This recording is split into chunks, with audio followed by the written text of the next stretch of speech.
Hello, good morning dear student. मैं Varun Bhiwani public school में humanities का फैकल्टी हूं और आज का जो वीडियो है वो वीडियो हमारा यूनियन पब्लिक सर्विस कमीशन एक एग्जाम कंडक्ट कराता है, that is called civil service examination. Civil service examination, उस एग्जामिनेशन की क्या स्ट्रेटजी होनी चाहिए और उसका सिलेबस क्या है, उसकी क्या स्ट्रेटजी होनी चाहिए, उसका क्या सिलेबस है, उसके बारे में हम देखेंगे। और उसमें किस तरह से भिवानी पब्लिक स्कूल के बच्चे ने भी इसमें अपना नाम रोशन किया है, अपने एक मुकाम हासिल किया है, इसके बारे में भी हम देखेंगे। तो यूनियन पब्लिक सर्विस कमीशन के बारे में देखें तो union public service commission is a recruiting body. Recruiting body है जो रिक्रूट करता है सिविल सर्विस ऑफिसर को रिक्रूट करता है और भी ऑफिसर्स को रिक्रूट करता है, ग्रेड 1 ऑफिसर्स को रिक्रूट करता है। तो that is a recruiting body. अब ये रिक्रूटिंग बॉडी है तो ये कॉन्स्टिट्यूशनल बॉडी भी है। रिक्रूटिंग बॉडी है, सेंट्रल गवर्नमेंट के लिए ये रिक्रूटिंग बॉडी है जो रिक्रूट करता है सिविल सर्वेंट को और भी ऑफिसर्स को रिक्रूट करने का काम करता है। ठीक है, that is a constitutional body also. अब कॉन्स्टिट्यूशनल बॉडी हम पढ़ चुके हैं कि कॉन्स्टिट्यूशनल बॉडी वो बॉडी है जिसके बारे में इंडिया के कॉन्स्टिट्यूशन में किसी आर्टिकल में मेंशन है, that is a constitutional body. और अगर उसको हटाना है, उसको खत्म करना है तो कॉन्स्टिट्यूशनल अमेंडमेंट करना पड़ेगा, that is next to impossible है। अगर उसको हटाना है तो उसके लिए आपको कॉन्स्टिट्यूशनल अमेंडमेंट करना पड़ेगा और अगर आप कॉन्स्टिट्यूशनल अमेंडमेंट करते हो तो उसके लिए आपका आप केशवानंद भारती का केस भी देख चुके हैं, उसमें बेसिक स्ट्रक्चर कॉन्स्टिट्यूशन का डिस्ट्रॉय नहीं होना चाहिए, ये भी हम देख चुके हैं। तो कॉन्स्टिट्यूशनल बॉडी है और कॉन्स्टिट्यूशनल बॉडी में आर्टिकल 315 से लेकर 323 तक, इसके 323 तक आर्टिकल 315 से लेकर 323 तक इंडियन कॉन्स्टिट्यूशन में मेंशन है यूनियन पब्लिक सर्विस कमीशन के बारे में। मैं फिर से बता देना चाहता हूं, यूनियन सर्विस कमीशन एक रिक्रूटिंग एजेंसी है सेंट्रल गवर्नमेंट के लिए, that is a constitutional body also. Constitution के आर्टिकल 315 से लेकर 323 तक मेंशन है और ये बहुत सारे एग्जाम को कंडक्ट कराता है, जैसे एनडीए के एग्जाम साल में 2 बार कंडक्ट कराता है, सीडीएस का एग्जाम कंडक्ट कराता है, ईपीएफओ का एग्जाम कंडक्ट कराता है, ऐसे बहुत सारे एग्जाम को कंडक्ट कराता है। तो दैट इज सेंट्रल गवर्नमेंट में सिविल सर्वेंट को रिक्रूट करने का भी काम जो है वो यूनियन पब्लिक सर्विस कमीशन करता है।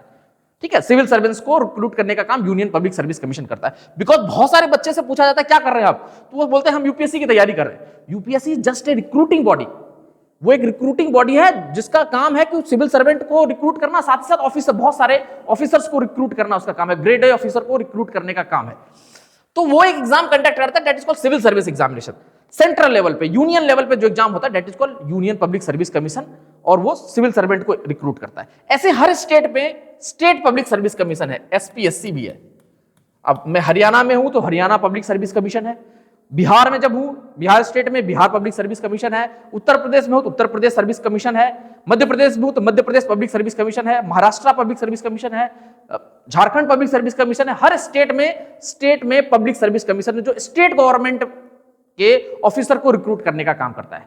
ठीक है, with in the state government के ऑफिसर को जब रिक्रूट करने की बात होगी तो वो स्टेट मिशनरी के लिए जब रिक्रूट करना होगा तो वो स्टेट पब्लिक सर्विस कमीशन करेगा।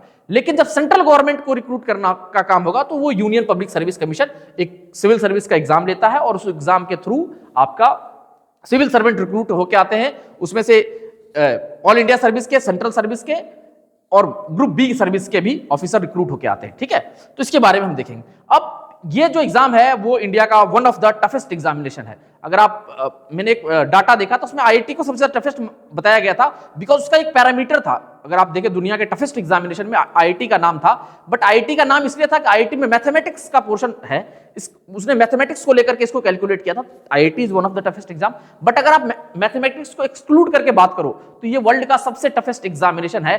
एक जो है आपका चाइना में जो सिविल सर्वेंट्स का एग्जामिनेशन होता है वो सबसे टफेस्ट है, दुनिया का सबसे टफेस्ट एग्जामिनेशन जो है वो चाइना के सिविल सर्वेंट के रिक्रूटिंग के लेकर के है। और उसके बाद दूसरे नंबर का जो एग्जामिनेशन है वो यूनियन पब्लिक सर्विस कमीशन का एग्जामिनेशन है। बट अगर मैथ्स के पोर्शन को ऐड कर दे तो उसमें आईआईटी का जो एग्जामिनेशन है, जो इंडिया में इंडियन इंस्टीट्यूट ऑफ टेक्नोलॉजी में बच्चे जो एडमिशन के लिए एग्जाम लेते हैं, वो that examination is the world toughest examination उसको कहा जाता है। बट मैथ्स को कंसिडर किया है उसमें, अगर मैथ्स को कंसिडर ना करें तो वो जो है चाइना का जो सिविल सर्वेंट का एग्जामिनेशन है दैट इज द टफेस्ट, दूसरे नंबर पे इंडिया का है। बट अगर उसमें लार्ज नंबर ऑफ स्टूडेंट के रेशियो से देखे, सक्सेस रेशियो में देखे तो that is the union public service commission, जिसका सक्सेस रेशियो सबसे ज्यादा है। ठीक है, तो ये एक फैक्चुअल बात थी, थोड़ा सा इंटरेस्ट दिखाने के लिए और बच्चे अपना हौसला अफजाई करने के लिए ये बात थी। अगर आप देखें तो इस एग्जामिनेशन में भिवानी पब्लिक स्कूल का एक बहुत बड़ा दबदबा रहा है और ये दबदबा इस तरह से रहा था कि आपको मैं एक फोटो दिखा रहा हूं, उस फोटो को आप जानते होंगे। ये फोटो देख करके मैक्सिमम बच्चे पहचान गए होंगे कि ये फोटो है निशा अग्रवाल का। ये इसका ऑल इंडिया रैंक जो था AIR 51 था।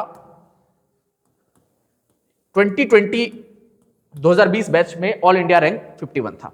ये बच्ची जो थी ये भिवानी पब्लिक स्कूल की थी और 2020 में ऑल इंडिया रैंक 51 और हरियाणा में तो रैंक फर्स्ट ही हो सकता है, तो वो आपका था 51 रैंक था।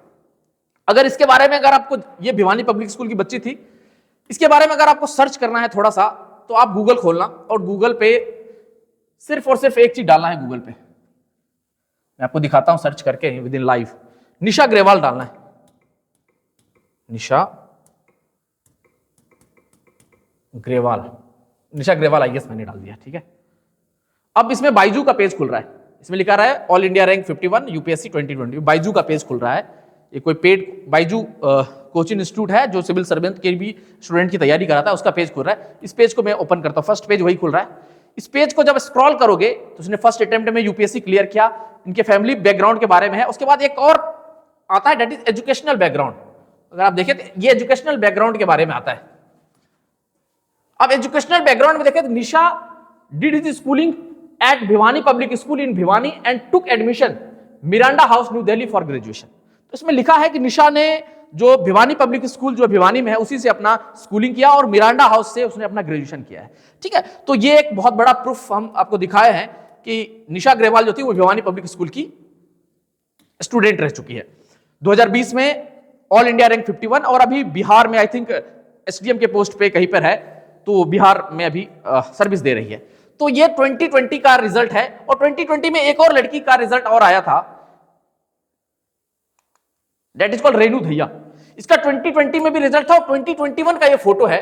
2021 में भी इनका ये सिविल सर्विस के लिए सेलेक्ट हुई थी और वो भी बतौर IPS ये वर्क कर रही है।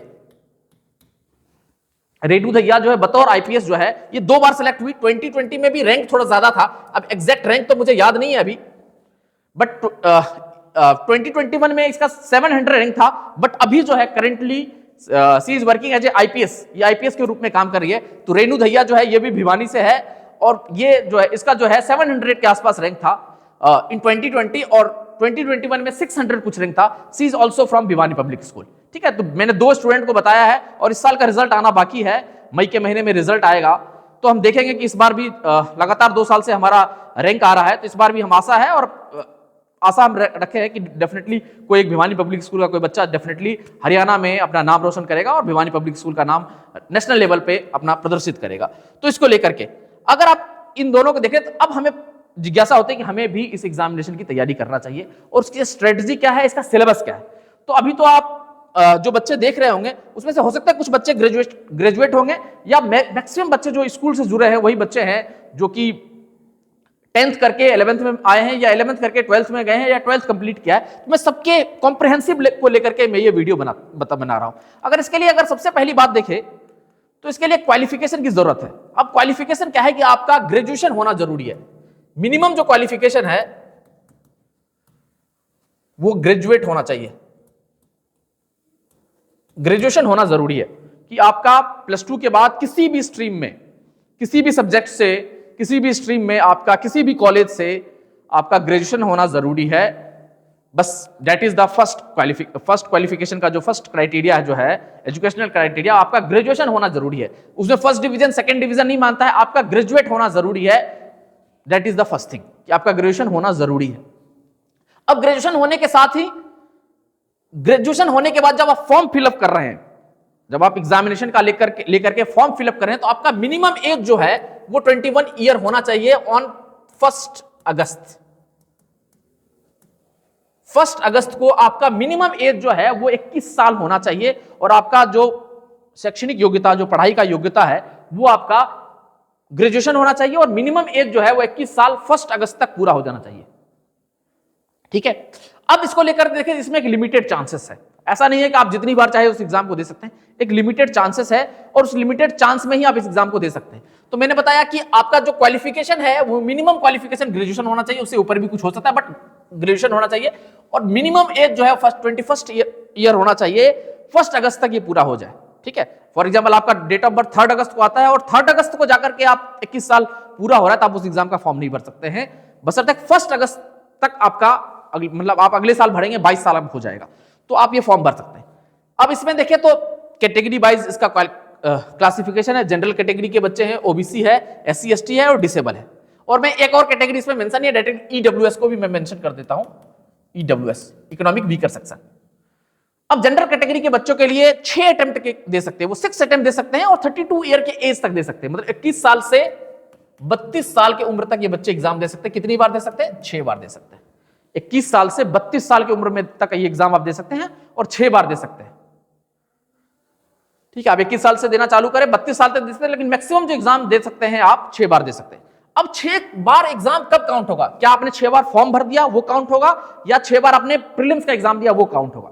तो आपने प्रीलिम्स का अगर एक पेपर दे दिया, पेपर 1 अगर आपने जाकर के अटेंडेंस शीट पे साइन कर दिया तो आपका अटेम्प्ट फर्स्ट अटेम्प्ट काउंट होगा। अगर आपने सिर्फ फॉर्म भरा और एग्जाम नहीं दिया तो आपका अटेम्प्ट काउंट नहीं होगा। ठीक है, ये मैं आपको मिथ थोड़ा दूर कर देना चाहता हूं। बच्चों को ये मिथ होता है कि अगर 6 बार हमने फॉर्म भर दिया तो हमारा अटेम्प्ट खत्म। आपने फॉर्म भरा, अगर आपने एग्जाम नहीं दिया तो आपका वो अटेम्प्ट काउंट नहीं होगा। ठीक है, तो 21 साल से लेकर के 32 साल तक 6 बार आप ये एग्जाम दे सकते हैं। दूसरा, ईडब्ल्यूएस के लिए भी सेम क्राइटेरिया है, आपका 21 साल से 32 साल की उम्र तक आप 6 टाइम ये एग्जाम दे सकते हैं। दूसरा है ओबीसी अदर बैकवर्ड कास्ट, उसके लिए 35 ईयर एज तक 9 अटेम्प्ट्स दे सकते हैं, 9 बार ये अटेम्प्ट आप दे सकते हैं, 9 बार इस परीक्षा में आप बैठ सकते हैं। वही सेम थिंग्स है, क्योंकि फॉर्म भरना आपको काउंट नहीं होगा। आपने अगर प्रीलिम्स में पेपर 1 का पेपर में अगर आपने अटेंड कर लिया है और उसमें सिग्नेचर कर चुके हैं तो आपका वो अटेम्प्ट काउंट हो जाएगा। एससी एसटी के लिए है 37, मैक्सिमम एज जो है वो 37 है और उसके लिए कोई नंबर ऑफ अटेम्प्ट कोई नहीं है। 30 मतलब 21 साल से लेकर के 37 साल तक आप जितनी अटेम्प्ट देना चाहे आप दे सकते हैं, उसमें कोई अटेम्प्ट उसका काउंट नहीं है। 21 साल से लेकर के 37 साल तक एससी एसटी के लिए। उसी तरह से डिसेबल पर्सन है तो उसके लिए 42 साल का एज है, 42 साल तक आप इस एग्जाम को दे सकते हैं। आपके लिए कोई जो है अटेम्प्ट लिमिट नहीं है। आपके लिए 21 साल से 42 साल तक करीबन 21 अटेम्प्ट होते हैं, आप उतने अटेम्प्ट दे सकते हैं। अगर आप उतना अटेम्प्ट देना चाहे तो this because that is a long, बहुत लंबा प्रोसेस है, पूरे 1 साल एग्जाम चलता है और 1 साल उसकी प्रिपरेशन है, तो लंबा प्रोसेस है। तो आपको 42 साल की उम्र तक दे सकते हैं। अगर आप डिसेबल हैं, फिजिकली डिसेबल है तो आप दे सकते हैं 42 साल की उम्र तक, 21 से 42 तक। ठीक है, तो ये चीज क्लियर है। मिनिमम एजुकेशनल क्वालिफिकेशन जो है वो ग्रेजुएशन होना चाहिए, किसी भी स्ट्रीम से होना चाहिए, किसी भी स्ट्रीम में किसी भी फील्ड में आप ग्रेजुएट होना चाहिए। और एज जो है वो फॉर्म भरते समय 1 अगस्त तक आपका 21 साल का उम्र पूरा हो जाना चाहिए, ये फर्स्ट क्राइटेरिया है। ठीक है, अब दूसरा बात देखते हैं। तो हमने फॉर्म भर दिया तो इसके एग्जामिनेशन किस तरह से होता है? इसका एग्जामिनेशन मेनली 3 फेज में होता है। अगर आप इसको देखेंगे तो ये एग्जामिनेशन जो है वो मेनली 3 फेज में होता है। एक होता है प्रीलिम्स का एग्जामिनेशन, दूसरा होता है मेंस का एग्जामिनेशन और तीसरा आपका UPSC interview, that is called personality test. That is interview हम अपने लैंग्वेज में कहते हैं, दैट इज मेनली यूपीएससी के language, that is called personality test. वो पर्सनालिटी टेस्ट है। अब सारे के बारे में हम देखते हैं कि प्रीलिम्स, मेंस और इंटरव्यू जो है उसका क्या है। मैंने बताया प्रीलिम्स है, प्रीलिम्स में 2 पेपर होते हैं, एक होता है पेपर 1 जनरल स्टडीज पेपर 1 और दूसरा general studies paper 2, that is called CSAT civil service aptitude test. अब ये 2 पेपर होते हैं।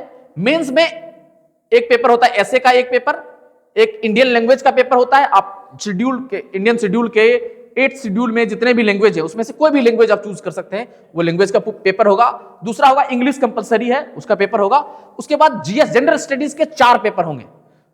ठीक है, जनरल स्टडीज के 4 पेपर और ऑप्शनल के 2 पेपर। तो काउंट करते हैं, ऐसे के 1 पेपर, ये 1 पेपर, ये 1 पेपर, ये 4 पेपर, जनरल स्टडीज के 4 पेपर और ऑप्शनल के 2 पेपर। 1 2 3 और 6 9, टोटल 9 पेपर होते हैं मेंस में। प्रीलिम्स में देखें तो जनरल स्टडीज के 1 पेपर और सीसैट जनरल स्टडीज 2 के 1 पेपर, तो ये 2 पेपर इसमें होते हैं। फर्स्ट, अब प्रीलिम्स के बारे में थोड़ा सा प्रीलिम्स सेंटरिंग बात करते हैं। आपने फॉर्म भरा, जनरल स्टडीज का पहला पेपर होगा। अब उसका देखते हैं, जनरल स्टडीज का जो पेपर है, फर्स्ट पेपर है, उसका एक सिलेबस है। प्रीलिम्स में जनरल स्टडीज का जो पेपर है उसका एक पर्टिकुलर सिलेबस है।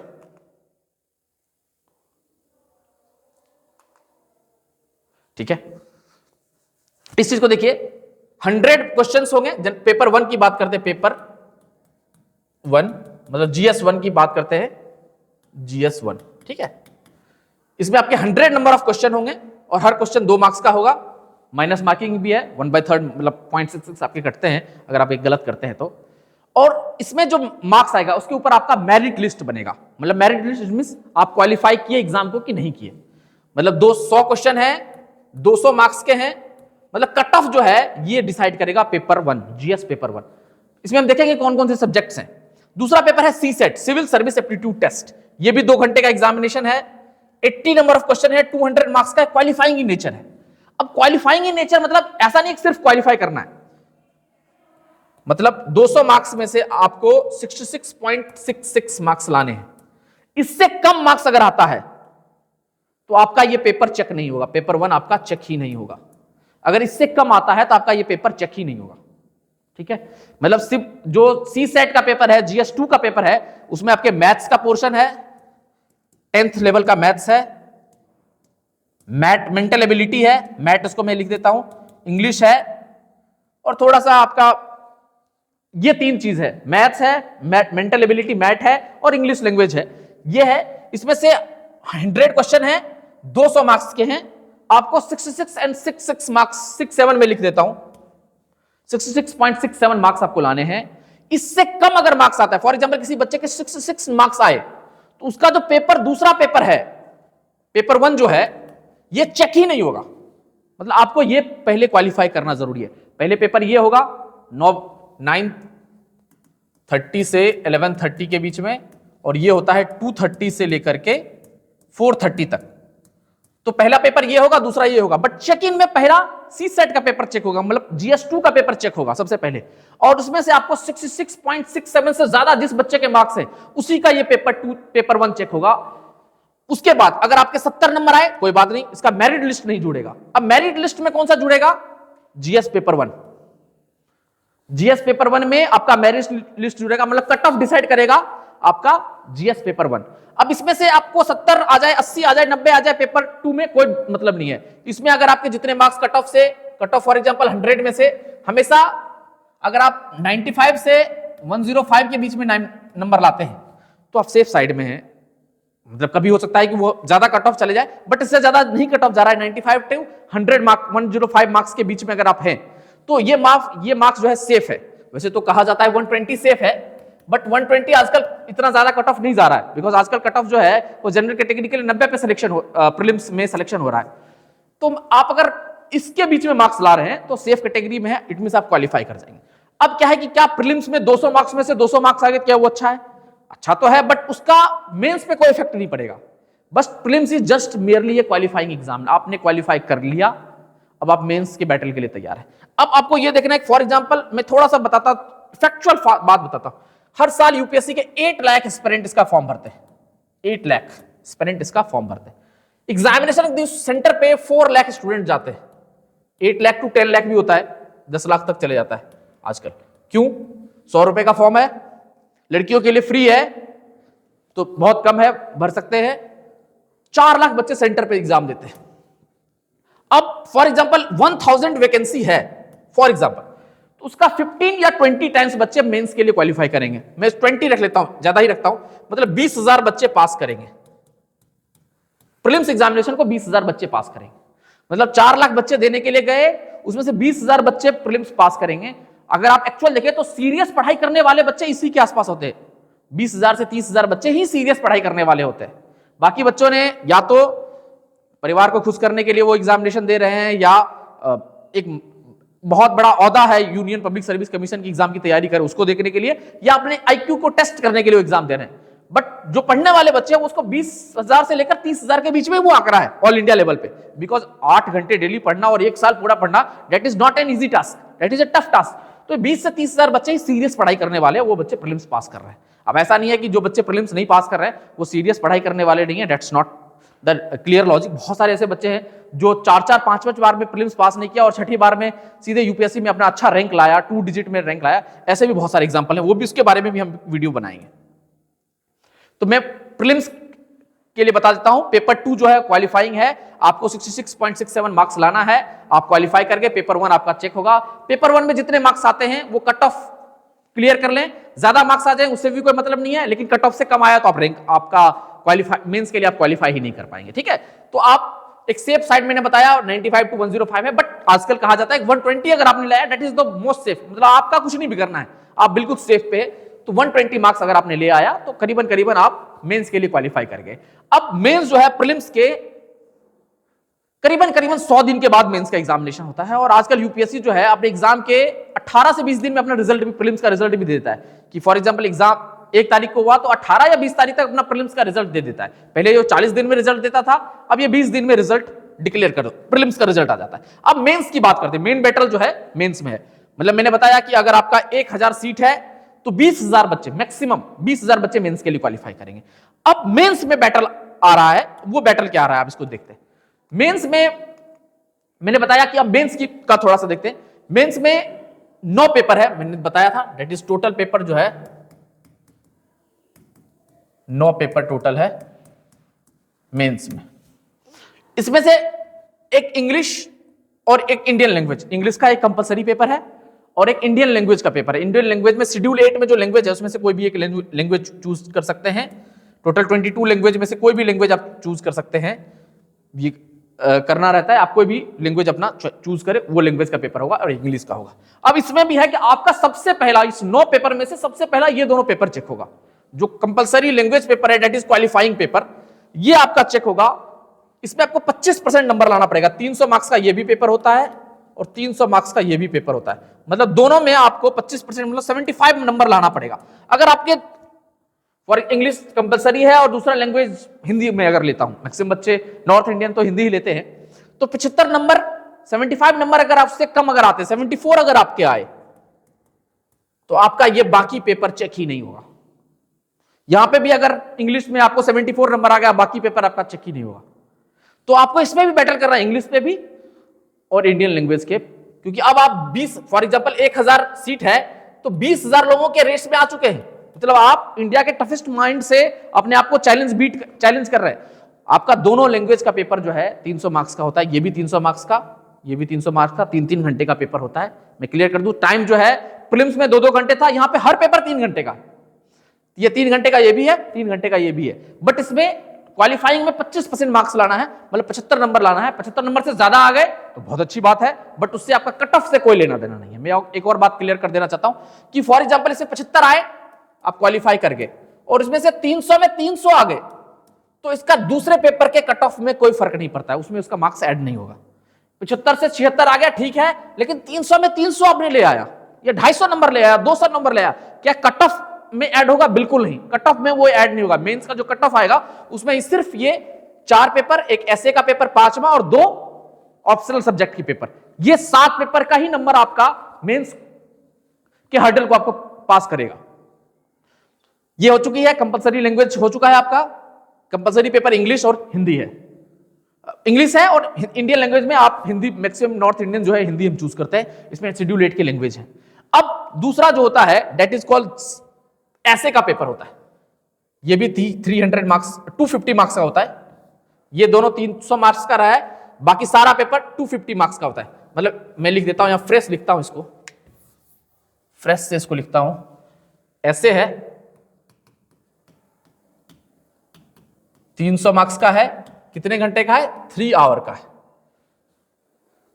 अब इसमें जितने मार्क्स होते हैं ये मार्क्स आपके मेंस के कट ऑफ में ऐड होगा, ठीक है, कट ऑफ में ऐड होगा। अब ऐसे जो है वो किसी भी दो आपके 2 सेट में आता है, ऐसे सेक्शन ए और सेक्शन बी। सेक्शन ए में 4 ऑप्शन रहेंगे, सेक्शन बी में 4 ऑप्शन रहेंगे। दोनों में से आपको 1250 और 1250 वर्ड में एक ऐसे लिखना पड़ेगा। इतने वर्ड में आपको ऐसे लिखना पड़ेगा, 2500 वर्ड टोटल लिखने पड़ते हैं। 2 सेक्शन बनेंगे, दोनों में 4-4। सेक्शन ए में जो है वो करंट अफेयर से रिलेटेड मेनली रहता है और सेक्शन बी में आपको थोड़ा सा सोशोलॉजी से रिलेटेड, मतलब सोशल थिंग्स के ऊपर थोड़ा सा रहता है। तो ये एक आइडिया है, बस जरूरी नहीं है कि वो सोशल थिंग्स से हो, कुछ भी हो सकता है। 2 ऐसे हैं 1250 और 1250 वर्ड में उस ऐसे को लिखना है आपको। ये आपका मार्क्स जो है ये आपके मेंस के पेपर में ऐड होगा। क्लियर है? अब आते हैं general studies paper 1, GS paper 1।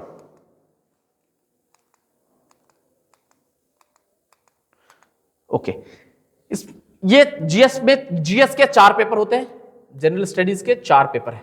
1 GS 1,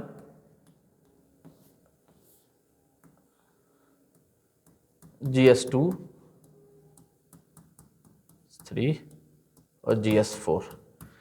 GS1 में है Indian heritage culture, Indian history geography और वर्ल्ड ज्योग्राफी और सोसाइटी। मतलब हेरिटेज है, इंडियन कल्चर है और हिस्ट्री में आपका तीनों हिस्ट्री है, मेडिवल है, मॉडर्न है और आपका इंडियन एंशिएंट है और वर्ल्ड हिस्ट्री भी है। चारों हिस्ट्री है। इंडियन कल्चर है, हेरिटेज है, फिर कल्चर है, आर्ट एंड कल्चर का एक बुक ही आता है, नितिन सिंघानिया के नाम से एक बुक आता है, उसमें फोक डांस। आप अगर क्लास 11th में फाइन आर्ट्स पढ़ते हैं, फाइन आर्ट्स एक सब्जेक्ट है, तो फाइन आर्ट्स में जो पढ़ते हैं पूरा का पूरा चीज 11th 12th में जो आपने पढ़ा वो कल्चर में आ गया। हेरिटेज में कि इंडिया के हेरिटेज के बारे में है। हिस्ट्री में आपका तीनों हिस्ट्री हो गया, चारों हिस्ट्री हो गया, सॉरी, एंशिएंट हो गया, मिडिवल हो गया, मॉडर्न हो गया और आपका वर्ल्ड हिस्ट्री भी हो गया, तो दैट इज हिस्ट्री।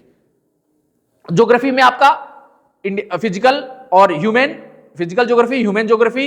आपका 11th 12th का जो बुक है, एनसीईआरटी का जो 11th 12th का बुक है, वो बुक 4 बुक, मतलब 2 11th के और 2 12th के, वो चारों में से ही आएगा। फिर आपको सोसाइटी के बारे में कि सोसाइटी में क्या चल रहा है, फॉर एग्जाम्पल आपका जो खाप पंचायत है उसका क्या रिलेवेंस है, खाप पंचायत क्या है, तो इससे रिलेटेड जो थिंग्स है, मतलब पेपर 1 जो है वो जनरल स्टडीज में कल्चर है, आर्ट एंड कल्चर है, हेरिटेज है, वर्ल्ड हिस्ट्री है, आपका इंडिया में मॉडर्न, मिडिवल और आपका एंशिएंट हिस्ट्री है। उसके बाद आपका ज्योग्राफी में इंडियन ज्योग्राफी है, इकोनॉमिकल ज्योग्राफी है, फंडामेंटल ज्योग्राफी है और आपका वर्ल्ड सोसाइटी का भी पार्ट आता है, मतलब खाप पंचायत क्या है, टेलीविजन का क्या रिलेवेंस है, मतलब सोसाइटी से रिलेटेड जो थिंग्स है उस पे आता है। तो इसके कई सब्जेक्ट हो गए, करीबन 7-8 सब्जेक्ट है और उसके में 250 मार्क्स का क्वेश्चन आएगा, ये 250 मार्क्स का क्वेश्चन आएगा। ऐसे GS2 है, ये भी 3 घंटे का पेपर होगा। GS2 है, उसमें आपका मेनली पॉलिटी और इंटरनेशनल रिलेशन है, मतलब मोर और क्रक्स में देखे तो इसमें पॉलिटी है, गवर्नेंस है और इंटरनेशनल रिलेशन है, IR है। पॉलिटी में इंडियन पॉलिटी, गवर्नेंस को लेकर के थिंग्स है और तीसरा जो है आपका international relation and social justice के बारे में। ठीक है, तो वो पॉलिटी और गवर्नेंस आप मोटा मोटा याद रखें, पॉलिटी है, गवर्नेंस है और आपका IR का पोर्शन इंटरनेशनल रिलेशन का है। ये भी आपका 250 मार्क्स का हो गया और 3 आवर का ये पेपर हो गया। तीसरा जो है आपका इसमें पेपर GS3 है, उसमें टेक्नोलॉजी से रिलेटेड है, इसरो को लेकर के है, आपका स्पेस प्रोग्राम इसरो हो गया, DRDO के बारे में है और वर्ल्ड में जो भी टेक्नोलॉजिकल इनोवेशंस हो रहा है, फॉर एग्जांपल टेस्ला ने जो लॉन्च किया है, इलॉन मस्क की कंपनी, मतलब टेक्नोलॉजी से रिलेटेड वो है। उसके बाद इकोनॉमिक्स का बहुत बड़ा पोर्शन है, इंडियन इकोनॉमी और मैक्रो माइक्रो का दोनों का थोड़ा मिक्सचर है। फिर आपका बायोडाइवर्सिटी के बारे में है, डिजास्टर मैनेजमेंट के बारे में है, इन्वायरमेंटल EVS जिसको आप कहते हैं इसके बारे में है और दूसरा एक और चीज है इंटरनल सिक्योरिटी, कि सिक्योरिटी को लेकर के भारत में क्या सब हो रहा है, बॉर्डर में क्या सिक्योरिटी है, इंटरनल लेवल पे जो है आपका नक्सलिज्म का जो इश्यूज है, ये सारी चीजों को, ये भी 250 मार्क्स का होगा और आपका 3 आवर का ये पेपर होगा।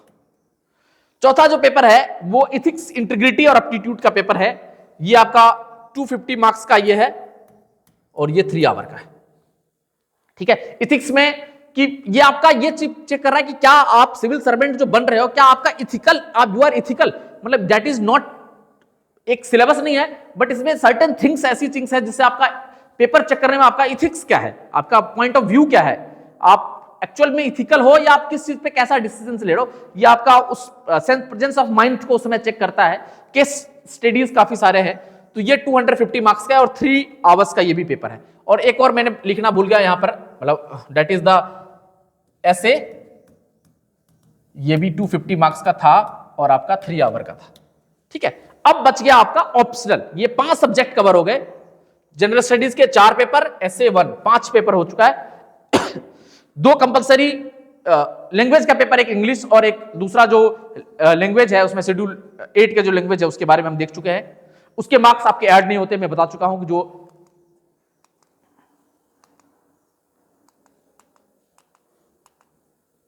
ये जो लैंग्वेज का जो पेपर था उसमें लैंग्वेज, ये दोनों लैंग्वेज के मार्क्स ऐड नहीं होते, सिर्फ 25% नंबर लाने हैं, 25% मार्क्स लाने हैं। 300 मार्क्स का ये पेपर हो रहा है, ये भी 300 मार्क्स का हो रहा है। ठीक है, हमने GS1, GS2, GS3 और GS4 देख चुके हैं, ऐसे भी देख चुके हैं।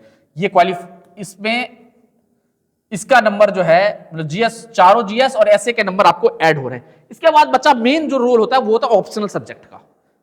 अब इसमें भी थोड़ा सा मिथ्स है लोगों को कि क्या ऑप्शनल सब्जेक्ट क्या होता है। उसमें अगर आप देखें तो सीबीएस आपका यूनियन पब्लिक सर्विस कमीशन ने ऑप्शनल सब्जेक्ट के लिस्ट दे रखे हैं। ये ऑप्शनल सब्जेक्ट है, ये आपके 38 ऑप्शनल, सॉरी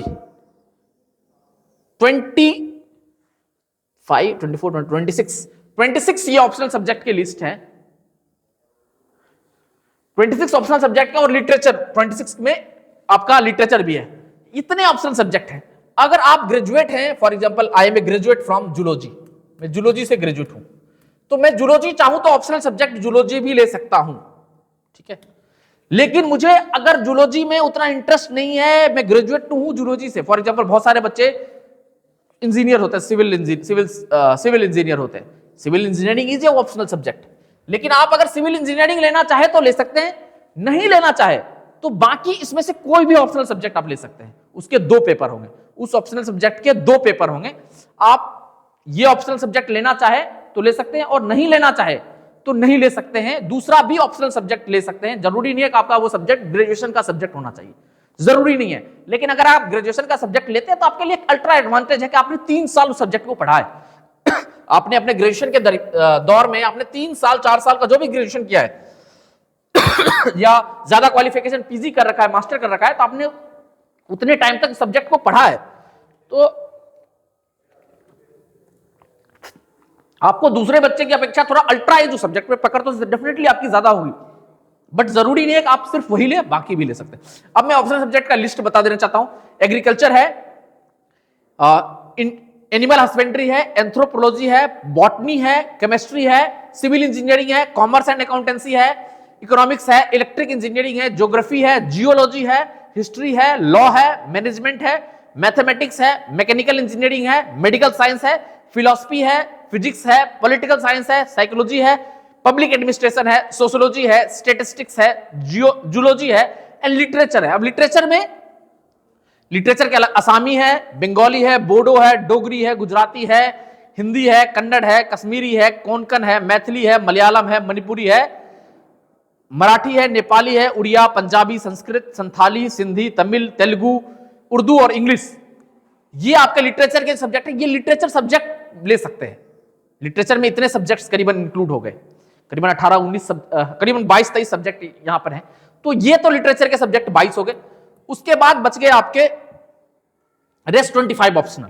इसमें से अगर आपका ग्रेजुएशन स्ट्रीम का वो सब्जेक्ट है तो वो ले सकते हैं आप। अगर आपको उस सब्जेक्ट में इंटरेस्ट नहीं है या उस सब्जेक्ट में आप अपने आप को कंफर्टेबल नहीं पाते हैं, या दूसरा लॉजिक, तीसरा लॉजिक ये है कि वो सब्जेक्ट आपके जीएस से ज्यादा रिलेवेंट नहीं है। फॉर एग्जांपल आपको जीएस 1 में पढ़ना है हिस्ट्री ज्योग्राफी पढ़ना है, वर्ल्ड हिस्ट्री पढ़ना है, सोसाइटी के बारे में पढ़ना है, जीएस 2 में आपको पॉलिटी पढ़ना है, इंटरनेशनल रिलेशन पढ़ना है, गवर्नेंस पढ़ना है, जीएस 3 में इकोनॉमिक्स पढ़ना है, टेक्नोलॉजी पढ़ना है, बायोडाइवर्सिटी को पढ़ना है, सिक्योरिटी को पढ़ना है, डिजास्टर मैनेजमेंट को पढ़ना है, और जीएस 4 में एथिक्स, इंटीग्रिटी, एप्टीट्यूड को पढ़ना है, और एसए में भी करीबन यही चीज मिक्स है। ठीक है, तो इसके लिए आप सेपरेट तैयारी कर रहे हैं और ऑप्शनल सब्जेक्ट के लिए सेपरेट तैयारी कर रहे हैं, तो बच्चे ज्यादातर ये करते हैं कि वो ऐसा सब्जेक्ट को चूज करते हैं जो जीएस में उनकी मदद करे। फॉर एग्जांपल जो सब्जेक्ट बच्चे ज्यादा चूज करते हैं उसमें अगर आप देखें तो ऊपर से मैं देखना चाहता हूं, बताना चाहता हूं, geography most of the engineer इसको चूज करते हैं, हिस्ट्री भी चूज करते हैं बच्चे, उसके बाद आपका पॉलिटिकल साइंस चूज करते हैं बच्चे, पब्लिक एडमिनिस्ट्रेशन पहले एक बहुत अच्छा ऑप्शन रहा करता था, अभी भी है बट उतना ज्यादा रिलेवेंस, उतना ज्यादा बच्चे इसको नहीं लेते हैं। सोशियोलॉजी, ये तो सब्जेक्ट पे मैंने टिक लगाया, फिलोसफी दैट इज आल्सो, ये subject one of the popular subject है, ज्यादातर बच्चे से लेते हैं बिकॉज ये जनरल स्टडीज से लिंक है। ये सब्जेक्ट जो है वो जनरल स्टडीज से लिंक है, जीएस के चारों सब्जेक्ट से, ज्योग्राफी है, हिस्ट्री है, फिजिक्स है, सॉरी फिजिक्स, फिलोसफी है, पॉलिटिकल साइंस है, पब्लिक एडमिनिस्ट्रेशन है, सोशियोलॉजी है, ये आपके जनरल स्टडीज का जो चारों सब्जेक्ट है उससे लिंक है। मतलब ज्यादातर बच्चे जो है इस सब्जेक्ट को ज्यादा ले रहे हैं। 1 geography, 2 history, 3 philosophy, 4 political science, 5 public administration और 6 सोशियोलॉजी। उसमें से सबसे ज्यादा बच्चे जिस सब्जेक्ट को ले रहे हैं वो ज्योग्राफी और पॉलिटिकल साइंस को ले रहे हैं, बिकॉज ज्योग्राफी इंडिया में तो एक ह्यूमैनिटीज का सब्जेक्ट है, बट दुनिया के किसी कहीं पे भी जाए तो वो एक साइंस का सब्जेक्ट है, that is a scientific subject है। तो ज्योग्राफी ले रहे हैं, मोस्ट ऑफ द इंजीनियर जो है वो ज्योग्राफी ले रहे हैं, या पॉलिटिकल साइंस ले रहे हैं जिसमें पॉलिटी भी पढ़ा जा रहा है, आईआर भी पढ़ा रहा है। मतलब अगर आप पॉलिटिकल साइंस पढ़ रहे हैं, ठीक है, if you are reading political science, तो आपका पेपर 2 जो है उसको छूने की जरूरत नहीं। आपका पेपर 2 करीबन करीबन कंप्लीट हो रहा है। पेपर 1 में भी आपका मॉडर्न जो है हिस्ट्री जो है वो कंप्लीट हो रहा है। पेपर 3 में भी कुछ पोर्शन कंप्लीट हो रहा है, पेपर 4 भी कंप्लीट हो रहा है। इसी तरह ज्योग्राफी अगर आप ले रहे हैं तो आपका पेपर 1 में ज्योग्राफी का पोर्शन जो है वो कंप्लीट हो रहा है, और साथ ही साथ प्रीलिम्स में भी वो काफी एडवांटेज दे रहा है। अगर आप प्रीलिम्स का सिलेबस में देखें तो पेपर 1 आपका history, geography, polity, economics, sociology, ये सारे सब्जेक्ट, करंट अफेयर, ये सारे का तड़का जो है वो प्रीलिम्स में आता है। तो प्रीलिम्स में भी आपको क्रैक करने में काफी एडवांटेज है। बट मैं अगली बात कर रहा था, क्या दूसरा सब्जेक्ट बच्चे नहीं लेते? लेते हैं, डेफिनेटली। फिजिक्स लेते हैं, मैथमेटिक्स लेते हैं, केमिस्ट्री लेते हैं, जूलॉजी लेते हैं, बॉटनी लेते हैं, ये सारे सब्जेक्ट बच्चे लेते हैं। अब इनका नंबर कम है बट इनका सक्सेस रेशियो ज्यादा है। अगर आप पॉलिटिकल साइंस लेते हैं तो आपको 500 मार्क्स का पेपर है, दो पेपर, पेपर 1, पेपर 2 है, इसके बारे में डिटेल डिस्कस करेंगे। तो इसमें मैक्सिमम आपके मार्क्स आएंगे तो 300 मार्क्स आते हैं मैक्सिमम। बहुत ज्यादा मार्क्स आगे 300, 315, बहुत ज्यादा, that is the upper hand, बहुत ज्यादा आगे। लेकिन आप मैथमेटिक्स ले लिया, फिजिक्स ले लिया सब्जेक्ट आपका, तो आपके 400 नंबर भी आ सकते हैं। ऑप्शनल सब्जेक्ट में आपके 400 नंबर भी आ सकते हैं, ये कोई बड़ी बात नहीं है। मैथमेटिक्स में 400 नंबर बच्चे लाते हैं, फिजिक्स में 400 नंबर बच्चे लाते, तो आपने अगर फिजिक्स लिया है तो 400 नंबर यहां ऑप्शनल सब्जेक्ट में आपके आ सकते हैं। That is one of the advantage. But वहां आपको थोड़ा सा दिक्कत कहां पर होता है, अगर आप साइंस सब्जेक्ट लेते हैं तो आपको जनरल स्टडीज में प्रॉब्लम, ये जो 1000 मार्क्स का जो जनरल स्टडीज है, यहां पे आपको थोड़ा सा प्रॉब्लम फेस करना पड़ता है, बिकॉज इस पे अलग से ध्यान देना है और ये 500 पे अलग से ध्यान देना है। ठीक है, ये 500 मार्क्स अलग पे और ये 1000 मार्क्स पे अलग से। अगर आप ह्यूमैनिटीज का सब्जेक्ट लेते हैं और 12th से ही, 10th के बाद अगर ह्यूमैनिटीज को अडॉप्ट करते हैं, आपका ये स्कूलिंग के टाइम में ये पोर्शन कंप्लीट होना चालू हो जाता है। 1000 मार्क्स का जो मेंस का जो जनरल स्टडीज का जो सब्जेक्ट है वो आपका with in the schooling time आपका कंप्लीट हो जाता है। बाद में ग्रेजुएशन के बाद आप ऑप्शनल को सिर्फ तैयार करें, बट जरूरी नहीं है, मैं आपको फिर से बता रहा हूं, जरूरी नहीं है कि आप सिर्फ ह्यूमैनिटीज को पढ़े, आप साइंस में भी जा सकते हैं। बट थोड़ा सा लिटिल बिट जो डिसएडवांटेज का या ज्यादा वर्क करना पड़ता है साइंस वाले बच्चों को, आपका जो जनरल स्टडीज का पेपर 1, पेपर 2, पेपर 3 और पेपर 4 जो है आपका स्कूलिंग टाइम में आपका कंप्लीट नहीं हो पाया। जब आप स्कूलिंग कर रहे हैं या ग्रेजुएशन के बाद आपको फिर से उस पर थोड़ा ज्यादा ध्यान देना है, बट बच्चे वहां भी क्रैक करते हैं।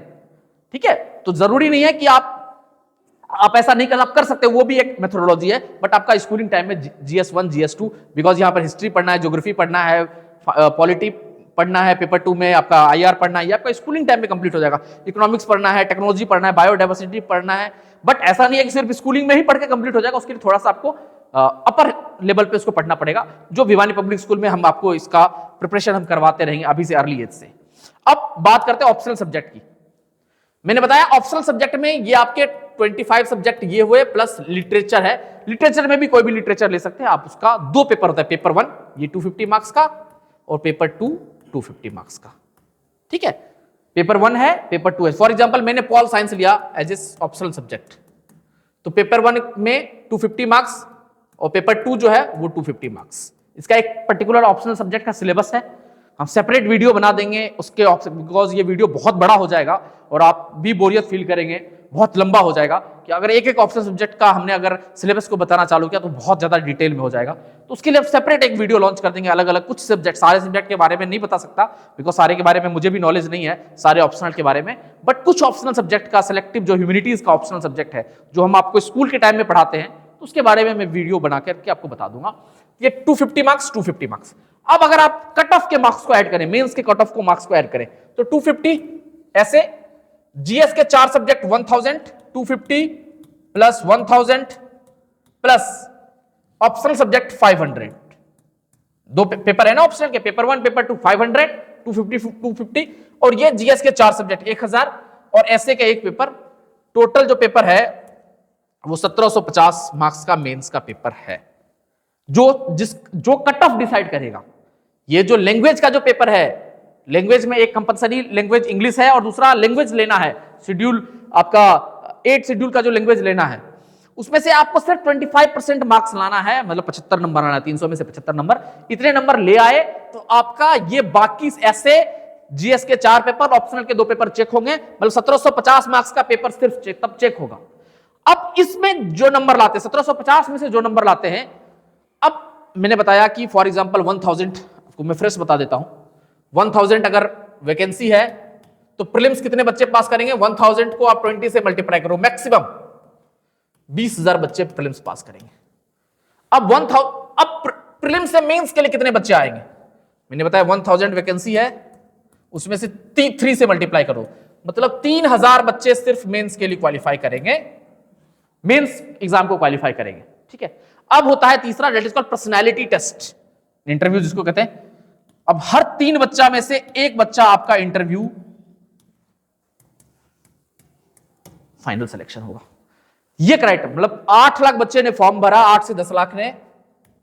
एग्जाम के दिन आपका 50% हर्डल खत्म है, 4 लाख बच्चे एग्जाम देते हैं, मैक्सिमम अटेंडेंस जो आता है वो 4 लाख बच्चे एग्जाम देते हैं। उस 4 लाख में से 20,000 बच्चे का सिलेक्शन है। वही 20 से 30,000 बच्चे सीरियस कैंडिडेट होते हैं, जो सीरियसली पढ़ाई करते हैं, 8 घंटे 6 घंटे से 8 घंटे डेली साल भर पढ़ाई किया, वो 20 से 30,000 ही बच्चे होते हैं। उसके बाद आपका उस 20,000 बच्चों के बीच में मेंस का बैटल स्टार्ट हो जाता है, और मेंस का हमने सिलेबस को देख चुके हैं कि मेंस में मेंस का सिलेबस इस तरह से है। फिर से मैं इसको रब करके एक बार इसी पे बता देता हूं। आपका पहले आपका कंपलसरी सब्जेक्ट है, कंपलसरी में आपका इंग्लिश सब्जेक्ट कंपलसरी है, और दूसरा लैंग्वेज का सब्जेक्ट है। दोनों 300 मार्क्स का है, दोनों में 25% नंबर लाना है, मतलब 300 में 75 नंबर लाना है। 75 नंबर अगर आप ले आए तो आपका बाकी जो 7 पेपर है, ऐसे का 1 पेपर, जनरल स्टडीज का 4 पेपर और ऑप्शनल का 2 पेपर, ये चेक होगा। ये मतलब ये टोटल 1750 मार्क्स का पेपर, तो उसके बाद ही चेक होगा। अगर आप यहां पर 75 नंबर नहीं आए, आप भूल जाइए, ये पेपर आपका चेक ही नहीं होगा, डस्टबिन। उसके बाद आपने फॉर जितना कट ऑफ है, इसके कट ऑफ जितने कैंडिडेट होंगे मैंने बताया, उससे 300,000 वैकेंसी है, 3000 बच्चे जो है वो इंटरव्यू के लिए कॉल आएगा। तो 3000 में से हर 3 में से एक बच्चा इंटरव्यू में से फाइनल सिलेक्शन में आएगा। तो ये जो है, ये करीबन करीब मोटा मोटी आंकड़ा बताया मैंने, इसमें प्लस माइनस हो सकता है थोड़ा सा, बट मोटा मैंने आंकड़ा बताया है। अब इसको फाइनल हम एक बार करते हैं।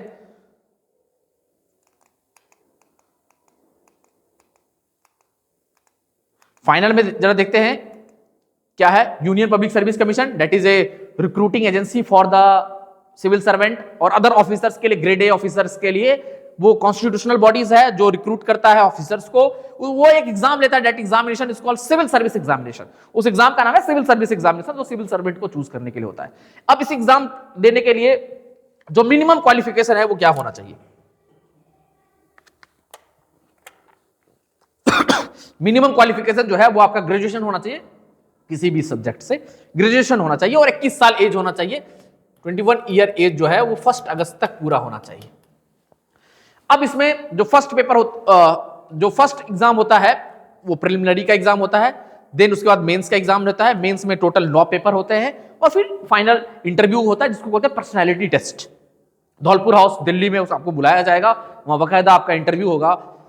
तो GS1 जो है उसमें आपके जनरल स्टडीज 1, ये आपका एग्जाम मैंने बताया 9:30 से लेकर के 11:30, 2 घंटे का पेपर होगा, 200 मार्क्स का होगा, 100 क्वेश्चन आएंगे।